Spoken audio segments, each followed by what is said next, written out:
My employee insulted a customer, but I gave him a raise instead. A few days ago, a customer stormed into my store screaming at one of my employees. By the end of it, my employee said one sentence that completely flipped the situation. Most managers would have disciplined him. Me? I handed him a raise. And honestly, I'd do it again. I manage a small electronics store, nothing fancy, but enough to attract two types of customers, normal human beings, and people who act like they're auditioning for the Olympics of entitlement. Enter today's final boss of customer service. A middle-aged guy who marched in like he owned the building, holding a cracked iPad like it's a wounded soldier. He slams it on the counter and goes, "This is your fault. Your kid scratched it when I brought it in last week." The guy's face turns red enough to be used as a stop sign. He demands to speak to the manager, which is me.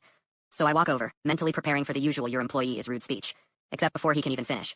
Another customer steps in and says, "Actually, sir, I heard everything. James was being respectful. You weren't." Then another customer backs her up, then another. Suddenly, the store is turned into a courtroom where everyone is unanimously voting this man guilty. The guy gets so embarrassed, he just storms out. No goodbye, no argument. Just pure rage and shame. He even forgot his iPad on the counter. After the door closes, I turn to James. His hands are shaking because he thinks he's about to get fired. He starts apologizing immediately. I cut him off and say, "You know what? Your customer service might need a little polishing." He nods, "But your people handling instincts, top tier." He immediately started complaining about kids these days. Which is ironic because my employee James is 22 and literally the calmest person alive. The iPad arrived looking like it had survived a house fire, a war, a messy divorce, 3 generations of toddlers. James, being James, calmly explains this. The customer doesn't like that answer. Shocker. The guy starts shouting. Not talking loudly. Shouting. Hand gestures, spit flying, demanding refunds for things we didn't even sell. He even throws in the classic. "You people never take responsibility." And this is where my gentle, soft-spoken employee does something I didn't know he was capable of.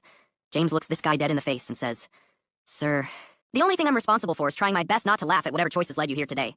I swear, time stopped. A family in the corner pretended to browse, but they were definitely listening. Even the background music seemed to pause. "Congrats, you're getting a raise." And right there, I gave him a raise. A real one. He stared at me like I'd just taken him home from the shelter. The best part. The angry customer called later to apologize. Not because he felt bad, but because he realized he left his iPad and needed to pick it up. James answered the phone. He's super polite, but right before hanging up he goes, "Don't worry, sir. I took responsibility for keeping it safe." I had to step into the back room because I was laughing so hard. He earned that raise, and honestly, he might deserve another. I've never been prouder.